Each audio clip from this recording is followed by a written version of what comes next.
encrenca, dedo no cru e gritaria. É muita bagunça. É muito vídeo de react. A gente nesse vídeo aqui também vai falar sobre react. É muito vídeo do disse que não disse, do disse que me disse. É muita definição sendo jogada para tudo quanto é lado e é muita encrenca. Dentro de um tema, que é um tema que está muito em voga esse ano, que é autismo. Então eu sou Emílio Garcia, você está aqui no Blablalogia e hoje a gente vai falar sobre comunicação científica, sobre escolhas, sobre definições e sobre como essas escolhas podem impactar muito, tanto na comunicação quanto no que é feito com as pessoas, tá?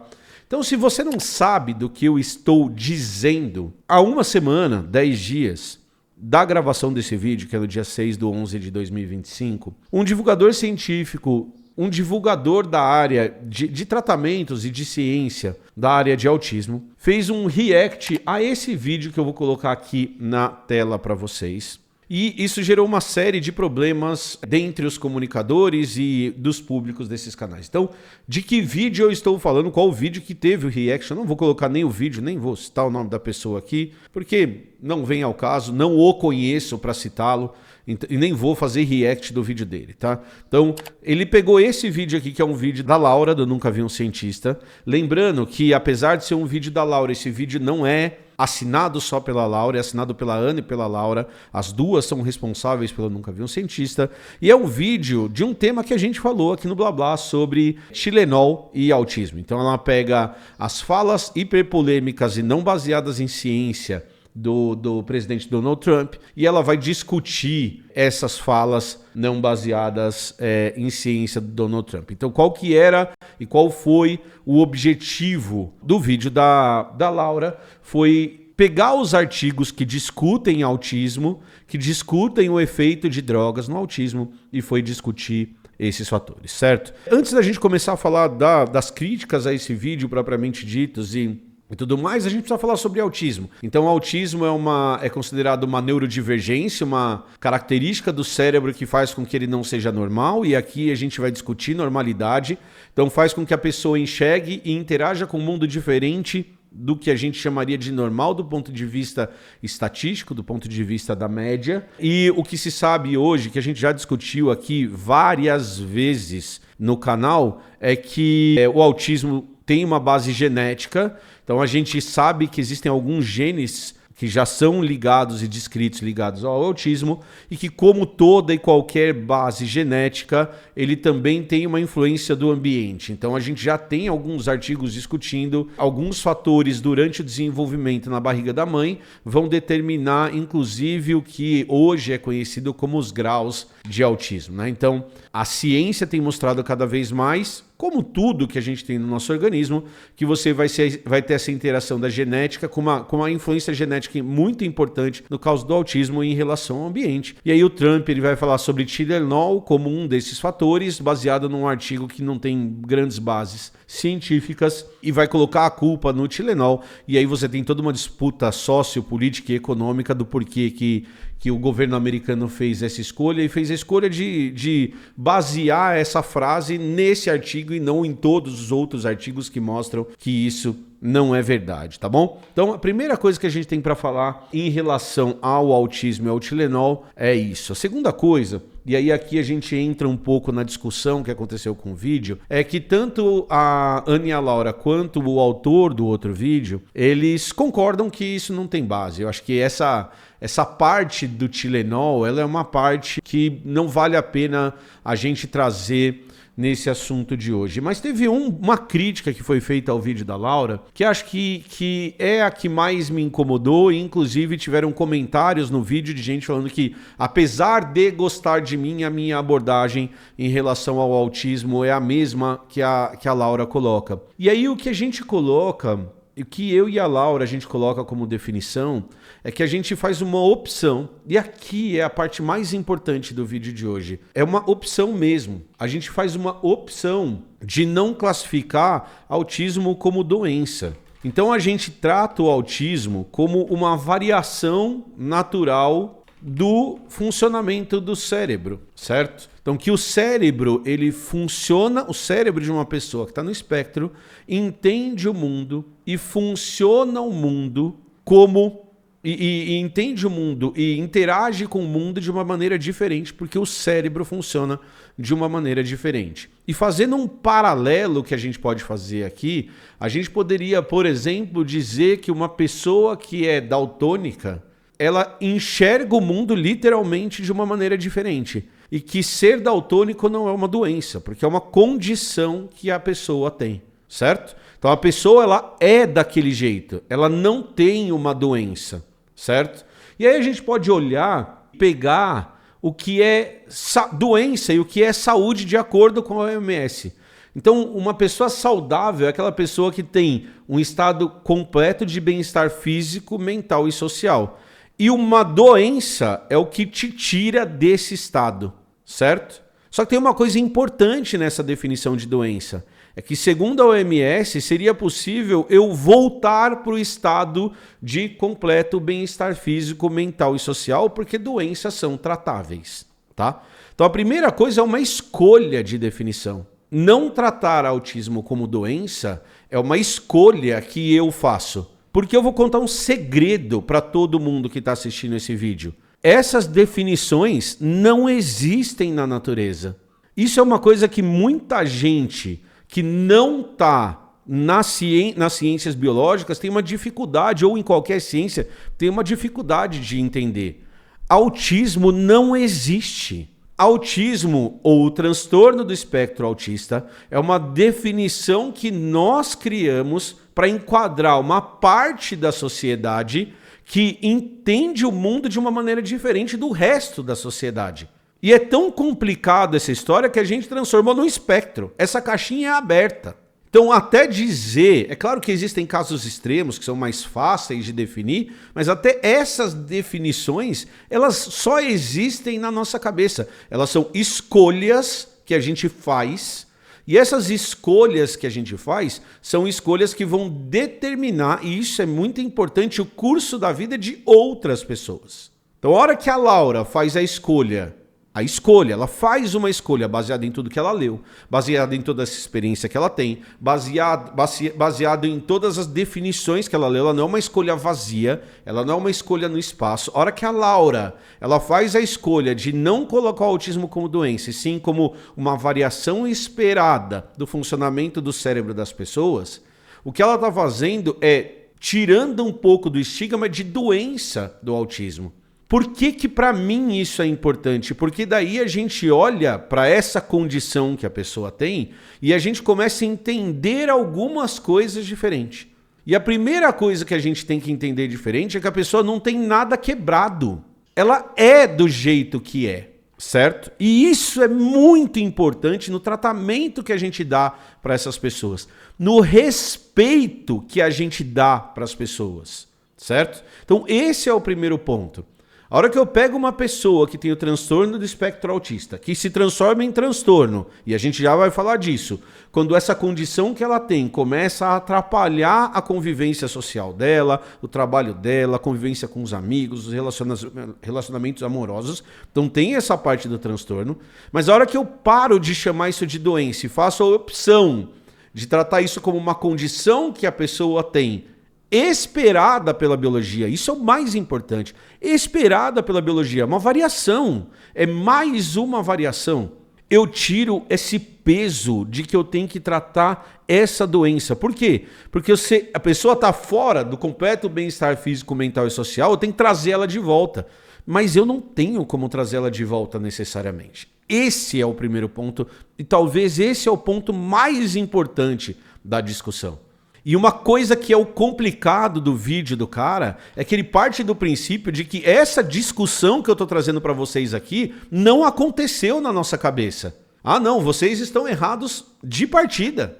É uma doença sim. Por quê? E olha a justificativa dele. E esse é o ponto que mais fode a minha cabeça. Sendo bem grosseiro aqui. Esse é o ponto que mais me pega. Porque ele fala uma segunda frase. Não, porque se a gente não chamar de doença, a gente vai negar os tratamentos. Em nenhum fucking momento eu disse isso, ou o mais importante, a Laura disse isso.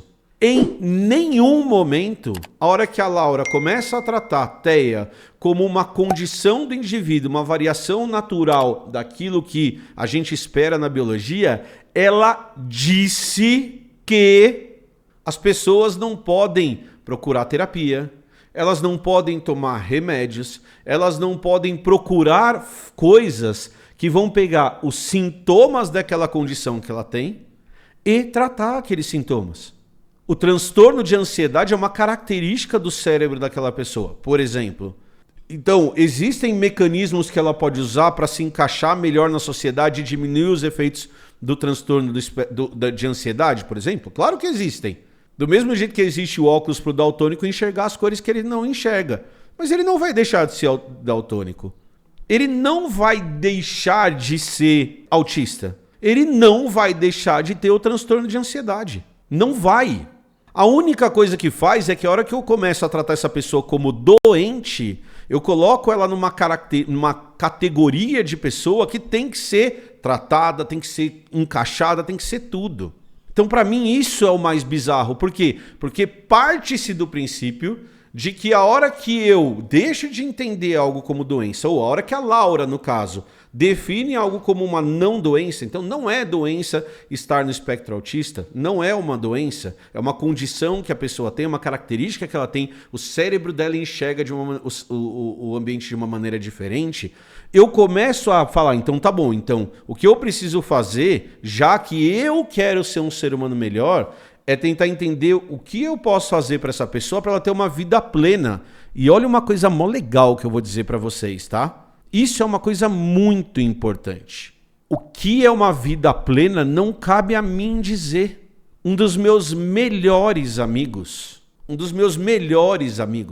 uma pessoa que eu amo do fundo do meu coração, eu amo de verdade. Ele assiste aqui o Blá Blá, ele assiste os 3 Elementos. Eu não vou falar o nome dele que eu não quero expor ele, mas eu amo ele de verdade. Se ele soubesse o tanto que eu acho que ele sabe o tanto que eu amo ele. Ele e o irmão dele, certo? A hora que ele pega e fala pra mim que a vida plena dele é trabalhar, ficar 90% dentro da casa dele montando o robozinho, a hora que eu deixo de tratar isso como uma doença e passo a tratar como uma característica que ele tem, eu simplesmente aceito que 99% do nosso contato vai ser pelo WhatsApp. E eu passo a respeitar essa escolha dele. Eu não tenho que consertar o meu amigo. Ele não está quebrado. Ele só interage com o mundo de uma maneira diferente. É uma questão de respeito com ele. Por que que eu tenho que impor a minha presença para ele? Ou por que que eu tenho que exigir que ele esteja na minha presença se não é isso que ele quer? Não é isso que ele quer. O ideal para ele não é o meu ideal. Eu preciso de interação social de vez em quando. Ele prefere ficar sozinho montando o robozinho. Essa é a vida plena dele.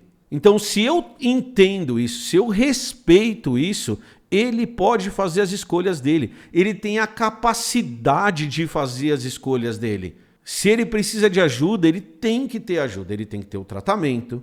Ele tem que procurar ajuda. Ele tem que fazer terapia. Se tem algum remédio, ele tem que procurar remédio. E aí aqui é uma coisa muito importante. Dizer que não é doença não é romantizar o autismo. Eu convivo com alguns. Eu sei o sofrimento que essas pessoas têm. Eu acho que as pessoas têm que pedir ajuda.